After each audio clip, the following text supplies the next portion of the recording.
Hey everybody, what's it here to you, and welcome back to Let's Play The Legend of Zelda Majora's Mask 3D. In the previous episode, we began our explorations through the Woodfall Temple, and in today's episode, we'll be checking out our new toy, the Hero's Bow. Oh my goodness, this is gonna be so exciting, we get to shoot stuff, yay! So, how this controls, so take out your bow and arrow, and shoot the eyeball. The law of the Zelda series, if you see an eyeball, it must die. So, fun story. I always think about this when I get to this point because it's something that I said during my original Let's Play of this game. So, around the time that Let's Play happened, I believe I don't remember exactly how old I was, but I think I was a teenager at the time. But my sister, we were talking in the kitchen at one point, and we were listening to music. And I was doing that head rocking thingy where you move your head up and down to make your hair go all crazy. And while that was happening, she was holding a grilled cheese sandwich in one of her hands, and my eyeball went right into the sandwich. So for like the next couple years or so, I like to joke, saying that she tried to stab me with a grilled cheese sandwich. So that's just something that I always think about when I get to that point. That's enough about grilled cheese sandwiches. We're now going to be facing... I didn't get a chance to read his name. The Snapper. These things never expose the weak part of their body. Unless we do... Come on, come on, come on, come on, come on, come on. Boom! And that guy is called... Gecko. 15%. Gives you 50% or more on card turns. It gets itself all worked up and then just runs around. Alright. Use your super amazing powers of the arrow to destroy it. It'll gain invincibility when it gets back to the Snapper, so don't even bother trying to attack it again. But we go over here, same thing as before. Use your Deku Flower to knock the Snapper onto its back. And then attack the Gecko when it stops moving. Back into Deku form. And go back into the flower. Boom! I always love doing that, having the Snapper right next to the flower so I can just destroy it immediately. And we did it. Yay! And it turned into a cute little froggy. Oh, it's so cute. Who's a cute little froggy? Who's a cute little froggy? Who's a dead little froggy? I'm just kidding.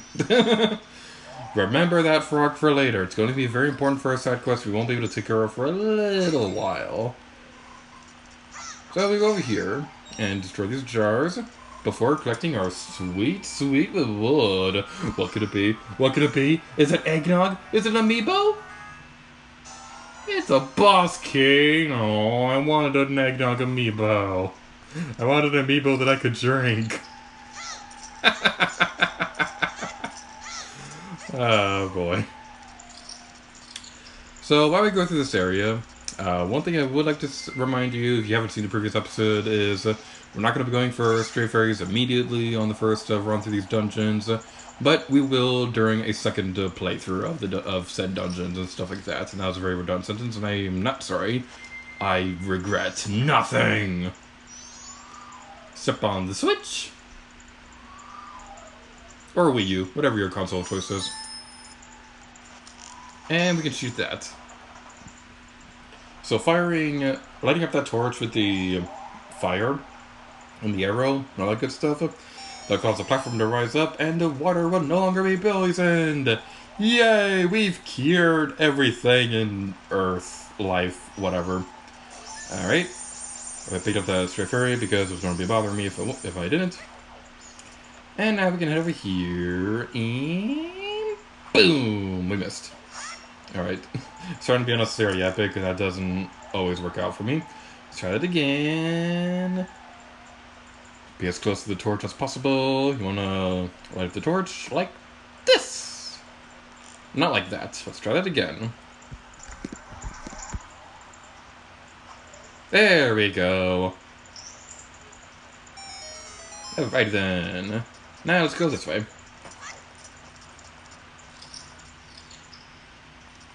Oh no. Whatever are we gonna do? This area is so spooky. I mean, those blocks look like they have sad faces. I don't remember what they look like. I don't remember what they look like on the original version of this game. But on the 3DS version, those blocks look like sad faces. Alright then, let's head over here and collect the stray fairy. Why not? How many was that? 8. Wow, we're actually kind of close. I believe there are 15 of them per dungeon, so we probably could have gotten them all in the first run. But the thing is, a lot of them kind of require us to go out of our way, and I don't really feel like doing that right now. But again, we will grab them at a later date. In fact, I believe there's actually a couple of them in this dungeon as well. But I'm not going to be worrying about that right now, because instead we're going over here and flying for freedom. I swear, if the masked forms of Link ever appear in Smash Brothers, this is definitely going to be Link's Up special. Alrighty then, that's over here. Watch out for the Scuttlas and the Dragonflies, but none of that matters right now because we have the boss key, and we can go fight the boss of the dungeon, because that's what the boss key allows you to do. But that ruby fell off the cliff! Everybody, F's in chat for the ruby. Okay, that's enough.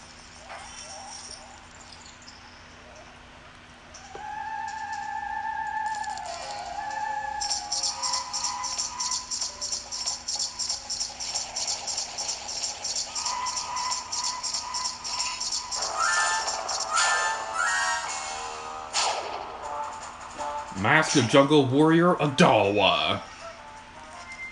And I just realized the bosses in this game and Splatoon 2 both have taglines like that. I didn't even mean to do that intentionally when I was pairing up these games together.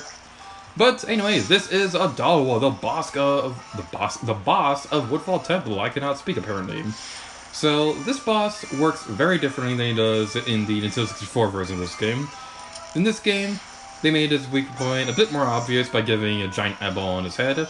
So what you want to be very careful, and when he's doing that, you want to sneak around him and shoot the eyeball on the back of his head.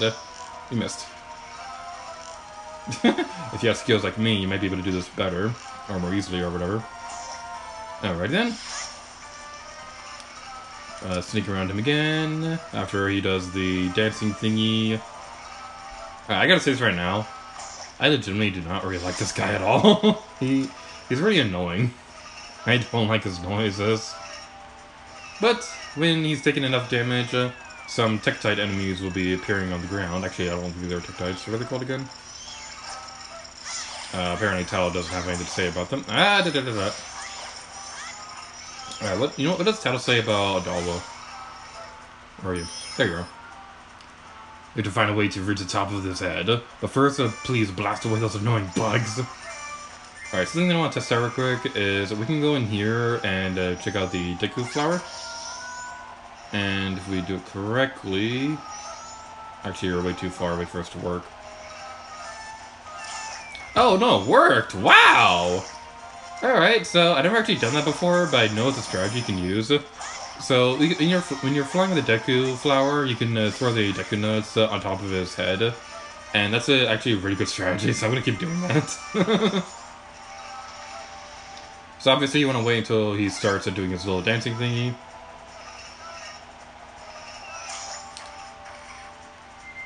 Man, that works really well. I've never done that before, but it's such a good strategy. Alright, destroy the eyeball again. I apologize if the frame rate there isn't that great. That's nothing to do with my capture equipment. It's just the fact that the game doesn't really have the best frame rate in the world. But we go over here and attack him one more time. That's actually kind of overpowered. Alrighty then. Attack him again. Come on, come on, come on, come on. And that's it. Adawa is defeated. This guy gave me so much trouble on the Nintendo 64 version of this game. But they made him so much easier on the 3DS version. And I'm honestly not sure how I feel about it. Because I like a good challenge in video games. But I do appreciate the fact that they made his strategy a bit more easier this time around. Again, this version is best for newcomers. If you're a veteran of the Majora's Mask game, this may not be the version for you, but if you're a newcomer to the Zelda series, this is the perfect place. You seize Adawa's remains.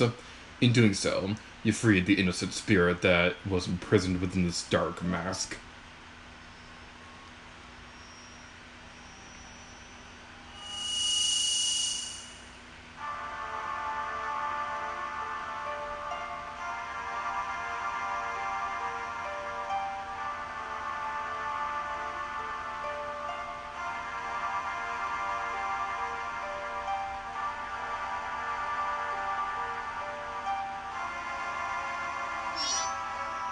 What's that?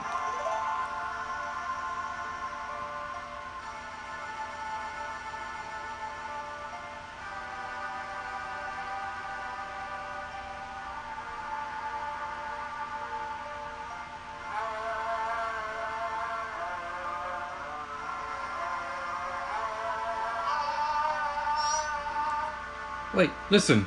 It seems to be saying something. Could that crying be its way of teaching us some sort of melody? Don't just stand there, get your instrument.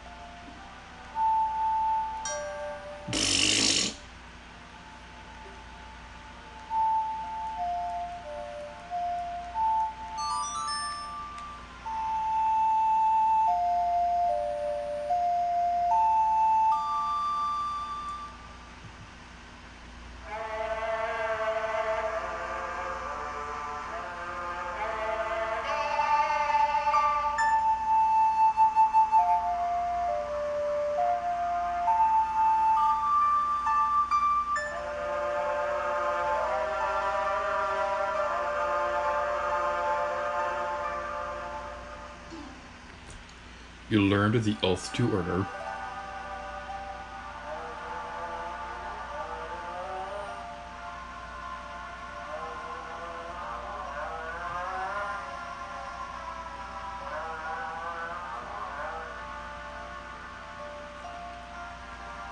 Call us. That's what it's saying.